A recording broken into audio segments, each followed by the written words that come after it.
नमस्कार दोस्तों, कविता Yadav YouTube channel पर आप सभी का स्वागत है। संपूर्ण हिंदी विषय की तैयारी को आगे बढ़ाते हुए आज की क्लास में हम करेंगे हिंदी साहित्य के PYQ। पिछली परीक्षाओं में पूछे गए सभी प्रश्नों को करते हुए हम अपनी तैयारी को आगे बढ़ा रहे हैं। जिस भी परीक्षा में हिंदी साहित्य संबंधी प्रश्न पूछे जाते हैं, TGT PGT परीक्षा हो या NTA NET की परीक्षा हो, सभी के लिए ये क्लास मददगार रहेगी, हेल्पफुल रहेगी। तो देख लेते हैं प्रयोगवाद से संबंधित प्रश्न।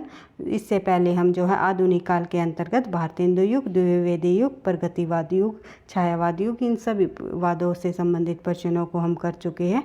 PYQ हम कर चुके हैं। आज की क्लास में हम जो है प्रगतिवाद के युग के बाद जो आने वाला युग है प्रयोगवाद, उनके PYQ करने की कोशिश करेंगे और विद एक्सप्लेनेशन के साथ एक एक प्रश्नों को समझते हुए जो करते हुए हम अपने तैयारी को धीरे धीरे आगे बढ़ा रहे हैं। तो शुरुआत कर लेते हैं। प्रश्न नंबर 1, प्रयोगवाद अपने आप में इष्ट नहीं वरन साधन है। तो यह जो कथन है यह अज्ञे जी का है और किस वाद से संबंधित है ये आप लोगों को बताना है। तो ये है प्रयोगवाद से संबंधित। बढ़ते हैं इसके एक्सप्लेनेशन का, देख लेते हैं। अज्ञे का पूरा नाम जो है सच्चिदानंद हीरानंद वात्स्यायन है और ये प्रयोग के बारे में अपनी दूसरी तार सप्तक भूमिका में लिखा है कि इन्होंने जो अपनी प्रयोग के बारे में किस तार सप्तक की भूमिका में लिखा है, दूसरे तार सप्तक की भूमिका में इन्होंने लिखा है कि ये जो कथन किस में लिखा है ये भी पूछा जा सकता है। तो प्रयोग का कोई वाद नहीं, हम वादी नहीं न ही है, प्रयोग अपने आप में इष्ट है, साध्य नहीं है। अतः हमें प्रयोगवादी कहना उतना ही सार्थक या निरर्थक है जितना हमें कवितावादी कहना। जो ये कथन है ये अज्ञे जी द्वारा दूसरी तार सप्तक की भूमिका में लिखा गया कथन है, ये आपको ध्यान रखना है। फिर देख लेते हैं प्रश्न नंबर 2। अज्ञे का पूरा नाम आप लोगों ने पता ही है, सच्चिदानंद हीरानंद वात्स्यायन अज्ञे। बढ़ते हैं आगे, अगला प्रश्न देख लेते हैं। प्रयोगवाद के प्रवर्तक के अनुसार प्रयोगवादी कवि का मुख्य तथ्य क्या था। प्रयोगवाद के प्रवर्तक के अनुसार प्रयोगवादी कवियों का जो मुख्य तथ्य था वो क्या था। तो सही आंसर हो जाएगा नई राहों का अन्वेषण। प्रयोगवादियों कवियों का जो मुख्य जो तथ्य रहा है वो नई राहों का अन्वेषण माना जाता है। तो देख लेते हैं इससे संबंधित तथ्य। सन 1943 ईस्वी में तार सप्तक का प्रकाशन होते ही स्पष्ट हो गया कि कविता ने प्रयोगवाद के विभिन्न चेतना ग्रहण आरंभ कर दी थी और इस भिन्न चेतना का निर्माण प्रयोगवाद की मान्यताओं को उलट कर हुआ और ऐसा नहीं है। हाँ, अपने काव्य आंदोलन के रूढ़िगत रूपों को इनमें अवश्य ही नकारने की घोषणा की गई थी। समग्र रूप से इस चेतना का निर्माण युगीन परिवेश, निराश, कुंठा, व्यष्टि और समष्टि का संघर्ष और युग व्याप्त राजनीति सामाजिक दर्शन के समन्वय से हुआ माना जाता है और तार सप्तक की योजना फुटकर लघु संकलनों की परेशानियों से बचने के लिए तैयार की गई थी। जब प्रकाशन योजना सामने आई तब कहीं यह सोचा, देख लेते हैं आगे, यह सोचा गया कि संकलित कवि अन्वेषी दृष्टिकोण की है और भूमिका के में अज्ञे ने स्पष्ट कहा है कि उनके जो संकलित कवियों के उनके किसके बारे में कहा गया है, संकलित कवियों के एकत्र होने का कारण यह है कि वे किसी एक स्कूल के नहीं, किसी मंजिल पर पहुँचे हुए नहीं है, अभी राही नहीं है, राहों के अन्वेषी है। ये अज्ञे जी द्वारा कहा गया है, ये आपको ध्यान रखना है कि ये कथन किसका है, नहीं राहों के अन्वेषी बताया है। बढ़ते हैं आगे, इनमें मतैक्य नहीं है, मतलब एक मत नहीं है, सभी महत्वपूर्ण विषयों पर उनकी राय अलग अलग है। जीवन के विषय में, समाज और धर्म और राजनीति के विषय में, काव्य वस्तु और शैली के, छंद और तुक के, कवियों के दायित्व के प्रत्येक विषय में उनका आपस में मतभेद रहा है और वे सब परस्पर एक दूसरे की रुचियों, कीर्तियों और आशाओं विश्वासों पर, एक दूसरे के जीवन परिपाटी पर और यहाँ तक कि एक दूसरे के मित्रों और कुत्तों पर हंसते हैं। अतः स्पष्ट है कि प्रयोगवाद के प्रवर्तक अज्ञे जी के अनुसार प्रयोगवादी कवियों का जो मुख्य तथ्य है वो नई राहों का अन्वेषण है। बढ़ते हैं आगे, देख लेते हैं प्रश्न नंबर 4। डैश ने प्रयोगवाद की सर्वाधिक प्रभावित किया है। डैश ने प्रयोगवाद को सर्वाधिक प्रभावित किया है। किसने प्रभावित किया है सबसे ज़्यादा प्रयोगवाद को? तो ये किया है अस्तित्ववाद ने। अस्तित्ववाद जो है प्रयोगवाद में पाया जाता है। तो बढ़ते हैं आगे, और प्रगतिवाद में हमें वर्ग चेतना का जो है अत्यधिक प्रयोग देखने को मिला है। बढ़ते हैं आगे, देख लेते हैं। प्रयोगवाद पर अस्तित्व का गहरा प्रभाव है। नई कविता प्रयोगवाद से भिन्न होकर एक रूढ़ अर्थ में तब प्रयुक्त होने लगी जब सन 1954 में इलाहाबाद से नई कविता नामक संस्कलन प्रकाशित होने लगा, और आरंभ में नई कविता वाले प्रयोगवाद से अपना संबंध जोड़ते थे, किंतु प्रयोगवाद पर अज्ञे का एकाधिकार रहा है, और अज्ञे ने प्रयोग के आचार्यों की खटक गई। अज्ञे ने जो प्रयोग के आचार्यों की जो खटक गई, तब नई कविता की धारा बहुत अस्तित्ववाद से प्रभावित थी। इसी से आगे चलकर धारा भी फूटी और किसी भी जीवन मूल्य को स्वीकार न करती नई कविता को प्रभावित करने वाले अस्तित्ववाद से मुख्य टक्कर मार्क्सवाद की थी। ये आपको ध्यान रखना है। इसका कहने का मतलब आशय ये है कि जो नई कविता का संकलन 1934 ईस्वी में इलाहाबाद में ही प्रकाशित हो गया था, और जो नई कविता के आरंभ करता है, जो प्रवर्तक है, वे जो शुरुआत में जो है अज्ञे जी को ही माना गया है। अज्ञे ने जो नई कविता की जो है शुरुआत कर दी थी, और प्रयोगवाद का जो कहना अज्ञे ने बिल्कुल नकार दिया था कि प्रयोगवाद कोई अपने आप में कोई वाद नहीं है, इस प्रकार से उन्होंने कहा था। लेकिन जब 4 तार सप्तकों की जब प्रयोगवाद के अंतर्गत तार सप्तकों का प्रकाशन किया, तो अज्ञे जी ने ही किया। तार सप्तक, दूसरा सप्तक, तीसरा सप्तक, चौथा सप्तक, यानी 1943 में, फिर 1951 में दूसरा आया, तीसरा 1959 में, फिर चौथा आया 1979 में। इस प्रकार से उन्होंने 4 सप्तक का भी प्रकाशन किया, और नई कविता की जो शुरुआत जो है अज्ञे जी द्वारा ही हो चुकी थी। तो देख लेते हैं आगे। निम्नलिखित में से एक कथन सत्य है, इनमें से कौन सा कथन सत्य है? तो देख लेते हैं। प्रयोगवाद का जन्म तार सप्तक के प्रकाशन के साथ माना जाता है। ये कथन बिल्कुल भी सत्य है। ये कथन सत्य है भाई, इनमें असत्य पूछा हुआ है, ये आपको ध्यान रखना है। हमने ये बताना है कि कौन सा कथन असत्य है। सत्य और असत्य में आपको कंफ्यूज नहीं होना है, ये देख लेना है प्रश्न में पूछा क्या गया है, नहीं पूछा गया है या है पूछा गया है। तो प्रयोगवाद का जो जन्म है तार सप्तक के प्रकाशन के साथ माना जाता है, ये बिल्कुल सही है। और प्रयोगवाद में प्रयोग इष्ट नहीं साधन है, ये तो अज्ञे जी का कथन ही है, ये भी बिल्कुल सही है। प्रयोगवाद कविता हसोन्मुख मध्यवर्गीय समाज के जीवन का चित्र प्रस्तुत करती है या चित्रण करती है, तो ये भी बिल्कुल सही है। नई कविता प्रयोगवाद का विकसित रूप नहीं है। जब प्रयोगवाद का विकसित रूप जो है नई कविता ही मानी जाती है, ये जो है आंसर हो जाएगा हमारा डी, क्योंकि असत्य पूछा हुआ है। तो देख लेते हैं आगे।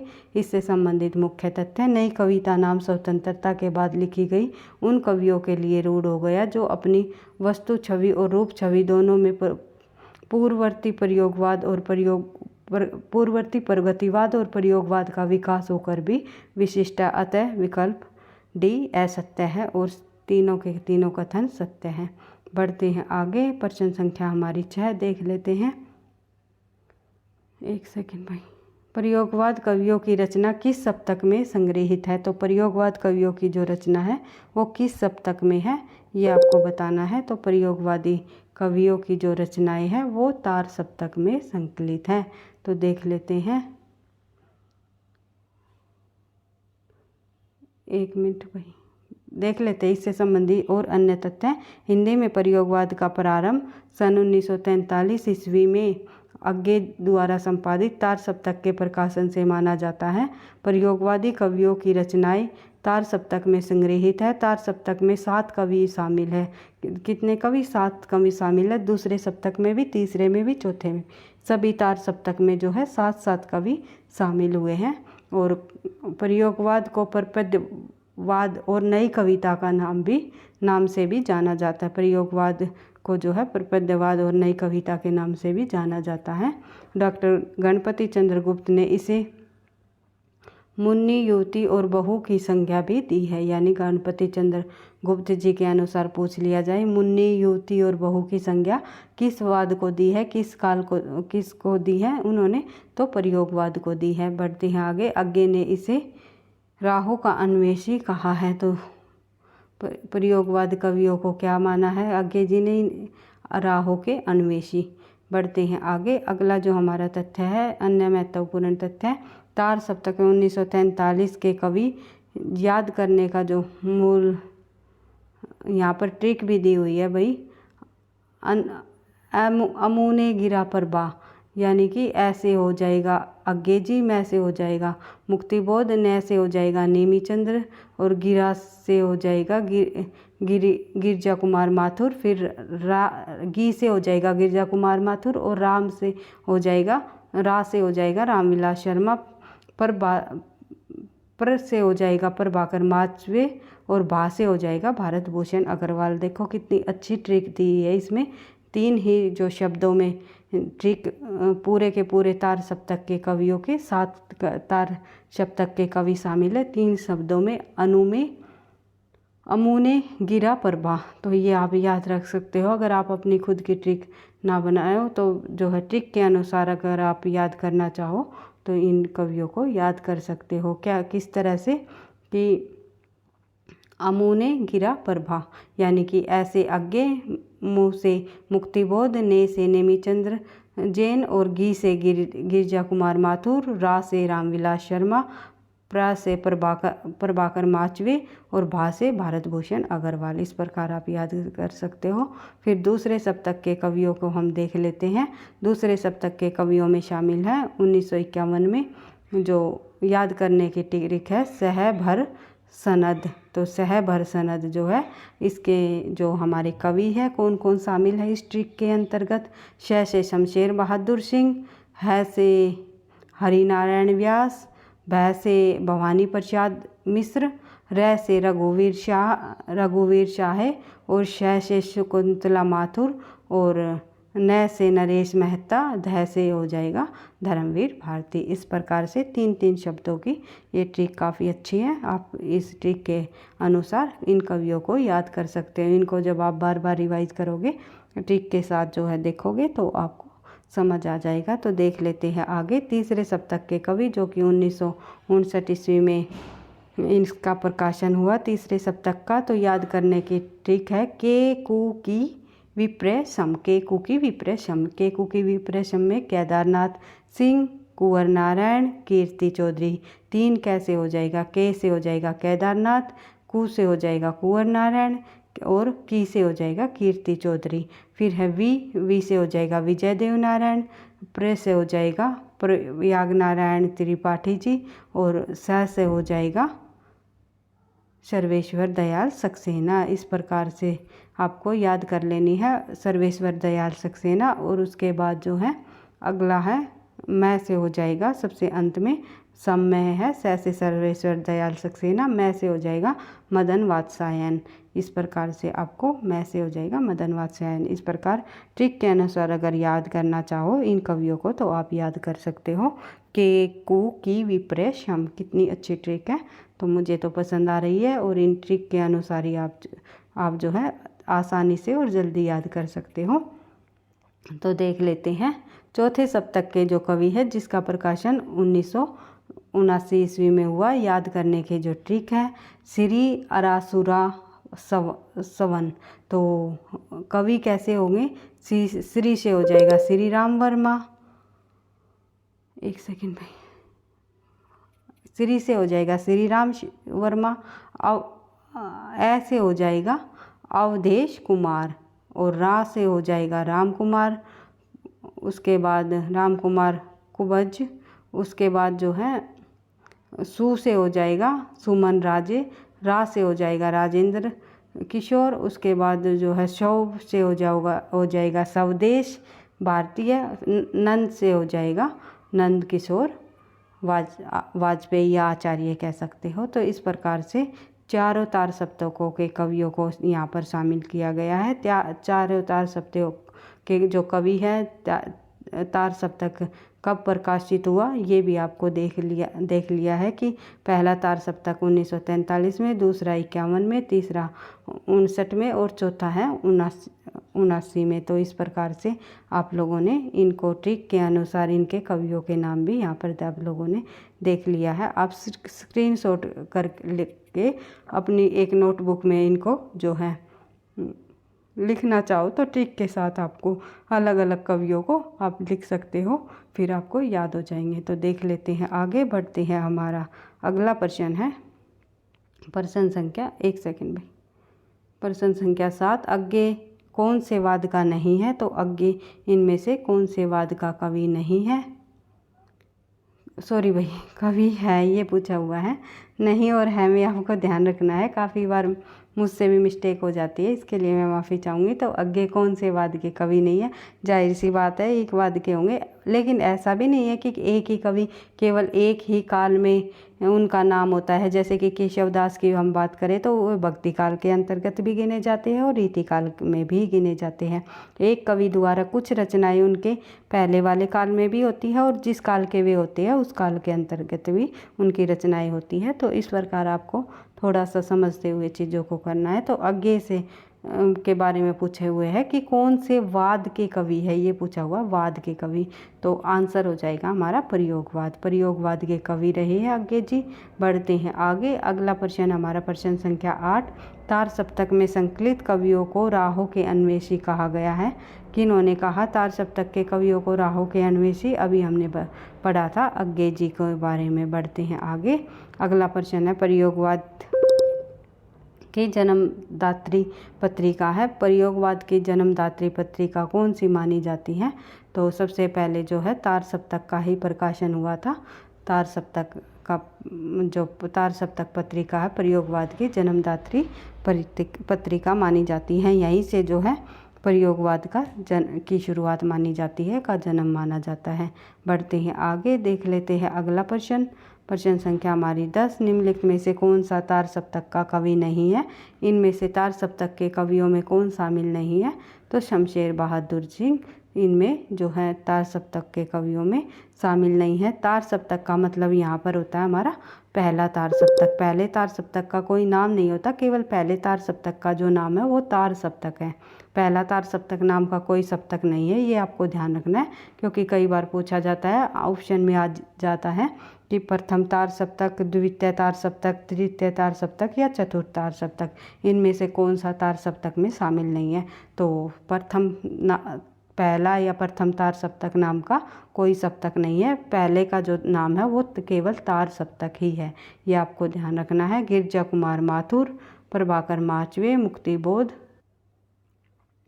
गिरजा कुमार माथुर, प्रभाकर माचवे, मुक्तिबोध, ये तीनों के तीनों कवि तार सप्तक में है।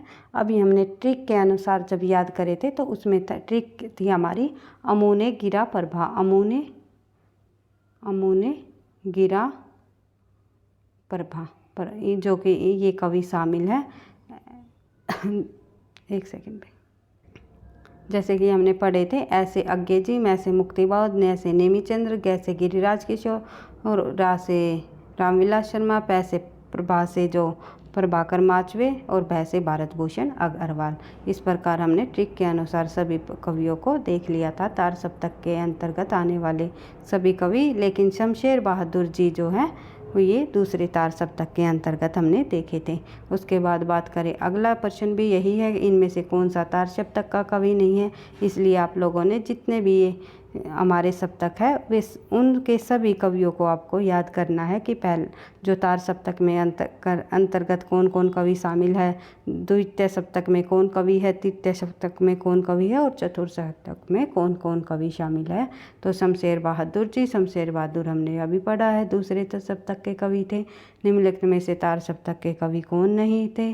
तो इसमें तार सप्तक के कवि कौन नहीं है तो ये पूछा हुआ है। तो इसके अंतर्गत आंसर हो जाएगा रामधारी सिंह दिनकर। बढ़ते हैं आगे। अगला प्रश्न हमारा भवानी प्रसाद मिश्र की कविताएं किस सप्तक में है। तो भवानी प्रसाद मिश्र की जो कविताएं हैं वे दूसरे सप्तक के अंतर्गत आती है। बढ़ते हैं आगे। निम्नलिखित में से कौन सा कवि दूसरे सप्तक में सम्मिलित नहीं है। तो दूसरे सप्तक में जो शामिल नहीं है वो कवि है मुक्तिबोध। उसके बाद बात करें आगे, क्योंकि मुक्तिबोध आप लोगों ने देखा ही था। अमू ने जो गिरा प्रभा यानी कि मुक्तिबोध तार सप्तक के अंतर्गत आएगा, दूसरे सप्तक में नहीं। जो बढ़ते हैं आगे। इनमें से दूसरा सप्तक के कवि संकलित है, तो दूसरे सप्तक के अंतर्गत कौन कवि संकलित है ये पूछा हुआ है। तो रघुवीर साय जी दूसरे सप्तक में आएगा। केदारनाथ सिंह जो है तीसरे में आएगा। नेमीचंद्र जैन जो है पहले में आएगा। बढ़ते हैं आगे। अगला प्रश्न है हमारा, सन 1951 में प्रकाशित दूसरे सप्तक में कौन सी कवित्री शामिल नहीं है।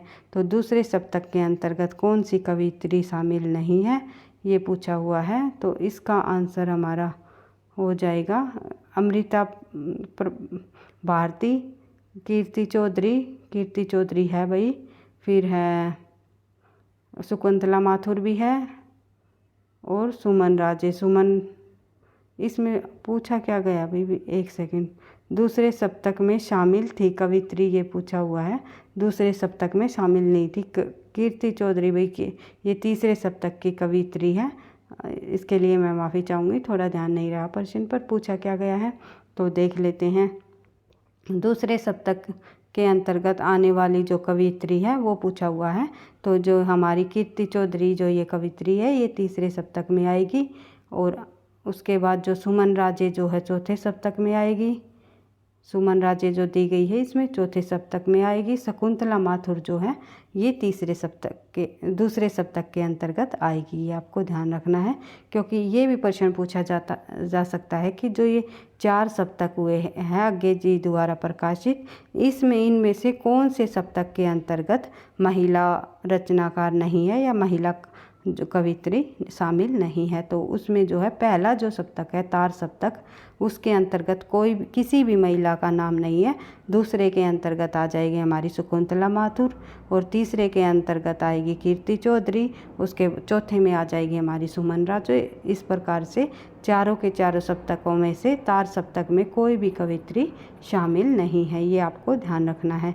बढ़ते हैं आगे। अगला प्रश्न हमारा, केदारनाथ सिंह किस सप्तक के में संकलित है। तो केदारनाथ सिंह जो है इनमें से किस सप्तक में संकलित है। तो आंसर हो जाएगा हमारा तीसरा सप्तक।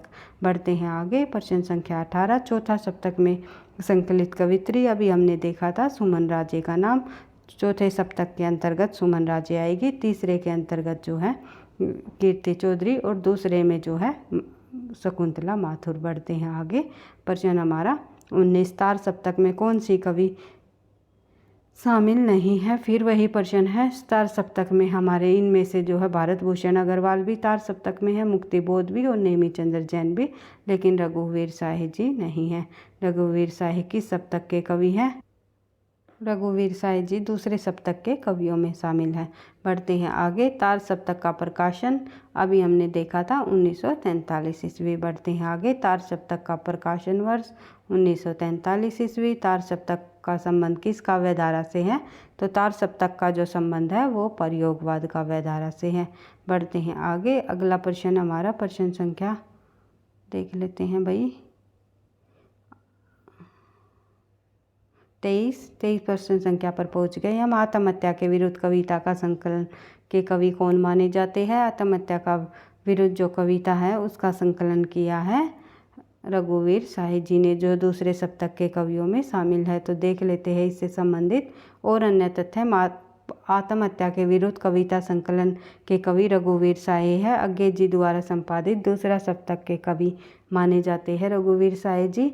रघुवीर साय की अन्य जो रचनाएं हैं वे है कविता संग्रह में शामिल है सीढ़ियों पर धूप में, हंसो हंसो जल्दी हंसो, लोग भूल गए, कुछ पत्ते कुछ चिट्ठियाँ, एक समय था इत्यादि। जो कविता संग्रह है रघुवीर साय जी के सीढ़ियों पर धूप में, हंसो हंसो जल्दी हंसो, लोग भूल गए, कुछ पत्ते कुछ चिट्ठियाँ, ये जो है काफ़ी इम्पोर्टेंट कविता संग्रह रहे हैं। इनके कविता संग्रह परीक्षाओं में पूछे जाते हैं। ये इनको आपको याद रखना है।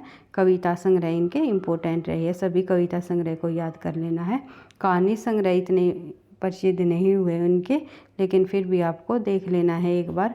इधर से है आदमी हम बना रहे हैं, जो ये इनके कहानी संग्रह है। फिर है निबंध दिल्ली मेरा परदेश, ये इम्पोर्टेंट है भाई। दिल्ली मेरा परदेश लिखने का कारण उबे हुए सुखी, उसके बाद है उबे हुए सुखी वे और नहीं होंगे जो मर जाएंगे, लहरें और तरंग, अर्थात यथार्थ का अर्थ, भंवर, ये आदि जो हैं इनके निबंध संग्रह है। तो फिर अनुवाद की हुई रचनाएं जो रघुवीर साय जी की हैं उनमें है बरन मवन शेक्सपियर के नाटक मैकबेथ का अनुवाद किया है। 3 हंगारी नाटक इत्यादि जो हैं इनके अनुदित नाटक माने जाते हैं। ये भी आपको देख लेना है एक बार, क्योंकि इनके कविता संग्रह अधिक प्रसिद्ध हुए हैं। ज़्यादा आपको कविता संग्रह को ही याद करके जाना है। बढ़ते हैं आगे, देख लेते हैं प्रश्न संख्या 24। तो कुआनो नदी कविता संग्रह के कवि कौन माने जाते हैं? कुआनो नदी कविता संग्रह के कवि जो है शमशेर बहादुर जी माने जाते हैं।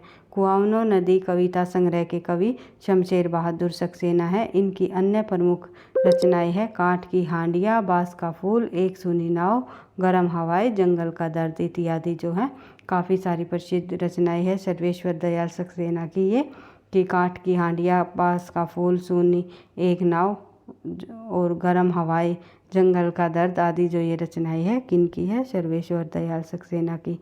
ये सभी आपको याद रखनी है। सन 1983 ईस्वी में सर्वेश्वर दयाल सक्सेना को कविता संग्रह खूंटियों पर टंगे लोग के लिए साहित्य अकादमी पुरस्कार से सम्मानित किया। उड़े हुए रंग इनका उपन्यास है। उड़े हुए रंग क्या है? इनका उपन्यास जो है सर्वेश्वर दयाल सक्सेना जी का। और खूंटियों पर टंगे लोग पर जो है 1983 में साहित्य अकादमी पुरस्कार दिया गया। सोया हुआ जल, पागल कुत्तों का मसीहा नाम से इन्होंने 2 लघु उपन्यास लिखे हैं। कि इन्होंने सर्वेश्वर दयाल सक्सेना ने कौन कौन से उपन्यास लिखे हैं? सोया हुआ जल और पागल कुत्तों का मसीहा। अंधेरा संग्रह इनकी कहानियाँ संकलित है। अंधेरा जो संग्रह है उसमें इनकी कहानियों को संकलित किया गया है। फिर है बकरी नामक इनका जो नाटक काफ़ी लोकप्रिय रहा, वेरी इम्पोर्टेंट, वही कई परीक्षाओं में पूछा जा चुका है। इनका नाटक बकरी के नाम से किनका नाटक है? तो बकरी जो है सर्वेश्वर दयाल सक्सेना जी का नाटक है। बालोपयोगी साहित्य में इनकी कीर्तियाँ देख लेते हैं। बालोपयोगी साहित्य के अंतर्गत वो है भों भों, खो खो और ताक की नाक, बतूता का जूता, महंगू की टाई महत्वपूर्ण जो स्थान रखती हैं। जो बाल साहित्य से संबंधित जो इनकी कीर्तियाँ है ये भी आपको देख लेनी है। कुछ रंग कुछ गंध शीर्षक से इनका यात्रा वृत्तांत भी प्रकाशित हुआ है। कुछ गंध कुछ रंग शीर्षक से। उसके बाद शमशेर और नेपाली कविताएं नामक कृतियों का संपादन भी इन्होंने किया है। उसके बाद देख लेते हैं कुआनो नदी काव्य संग्रह के रचनाकार कौन माने जाते हैं? तो कुआनो नदी काव्य के जो संग्रहकार वे रहे हैं अभी हमने पढ़ा था सर्वेश्वर दयाल सक्सेना जी के संबंध में। तो सर्वेश्वर दयाल सक्सेना कुआनो नदी काव्य के संग्रह के रचयिता रहे हैं। बढ़ते हैं आगे, अगला प्रश्न हमारा नकेनवाद किस काव्य धारा के लिए प्रयुक्त हुआ है? तो नकेनवाद जो है इनमें से किसी भी धारा के लिए प्रयुक्त नहीं हुआ। छायावाद के लिए भी नहीं, प्रगतिवाद के लिए भी नहीं, प्रयोगवाद के लिए भी नहीं। प्रयोगवाद के भीतर ही प्रपद्यवाद या नकेनवाद भी पनपा, यानी प्रयोगवाद के अंदर ही जो है एक नए वाद ने जन्म लिया, उसे कहा गया प्रपद्यवाद या नकेनवाद। लेकिन प्रयोगवाद का एक शाखा मात्र बनकर रह गया। यह जो है नकेनवाद जो है प्रयोगवाद की एक छोटी सी शाखा मात्र बनकर रह गया। नकेनवाद बिहार में प्रचलित हुआ और इनके नकेनवाद जो है 3 साहित्यकारों के नामों पर ही ये नाम पड़ा, 3 साहित्यकारों के अक्षरों पर पड़ा था। कौन कौन से साहित्यकार रहे इनके अंतर्गत? न से नकेनवाद जो कहा गया, नकेन को न से लिया नलिन विलोचन शर्मा जी को, न नाम दिया नलिन विलोचन शर्मा जी का। फिर है केसरी कुमार जी, और उसके बाद फिर दोबारा न आ गया तो उसमें का नाम लिया नरेश मेहता का। तो नामों के प्रथम अक्षर से ही बना है नकेनवाद। नकेनवादी 3 कवियों के प्रयोग 10 सूत्री में प्रयोगवाद और प्रयोगशीलता में अंतर स्पष्ट किया है। ये प्रयोग को ही काव्य का एकमात्र लक्ष्य मानते हैं। फिर देख लेते हैं हमारा प्रश्न संख्या 27। नकेनवाद नाम साहित्यिक आंदोलन के अग्रणी है। तो साहित्यिक आंदोलन के अग्रणी कौन माने जाते हैं? अभी हमने पढ़ा था। नकेनवाद नामक साहित्यिक आंदोलन के अग्रणी कौन रहे हैं? तो नलिन विलोचन शर्मा, केसरी कुमार और नरेश मेहता। बी ऑप्शन हो जाएगा हमारा सही। पढ़ते हैं आगे। अगला प्रश्न देख लेते हैं। इनमें से कौन सा कवि नकेनवाद से जुड़ा है? तो निम्नलिखित में से कौन सा कवि नकेनवाद से जुड़ा है? तो नरेश मेहता जी है जो नकेनवाद से जुड़े हैं। केसरी कुमार भी नकेनवाद से जुड़े हैं भाई। नरेश मेहता, केसरी कुमार और नलिन विलोचन शर्मा, ये जो है 3 कवि नकेनवाद से जुड़े हैं। इसलिए यहाँ पर आंसर इसका यहाँ नहीं दिखाया गया क्योंकि यहाँ ऑब्जेक्शन लगा दिया होगा बच्चों ने। 2 ऑप्शन में आंसर दे रखा है। तो देख लेते हैं हम अगला प्रश्न। इनमें से कौन सा परपद्यवाद से संबंधित नहीं है?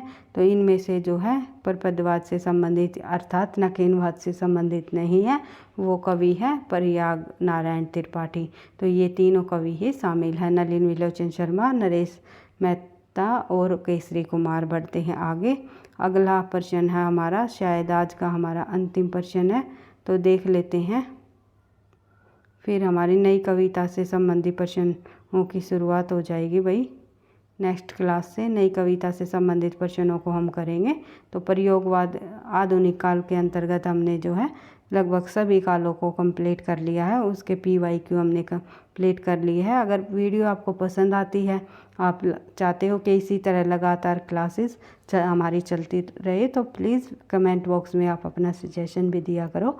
वीडियो को लाइक और कमेंट अवश्य किया करो क्योंकि आपके लाइक और कमेंट से ही जो है मुझे नेक्स्ट क्लास बनाने का और अधिक मोटिवेशन मिलता है। इसी तरह संपूर्ण हिंदी साहित्य संबंधित महत्वपूर्ण तथ्यों और महत्वपूर्ण प्रश्नों के साथ हम जो है अपनी इस सीरीज़ को धीरे धीरे आगे बढ़ाते रहेंगे और जो कि आपकी परीक्षा में काफ़ी हेल्प मिलेगी इन प्रश्नों के माध्यम से। और एक हमारी सीरीज और चली हुई है जिसमें हम बिल्कुल विद सॉल्यूशन विद एक्सप्लेनेशन अर्थात व्याख्या सहित प्रश्नों को करते हुए अपनी तैयारी को आगे बढ़ा रहे हैं।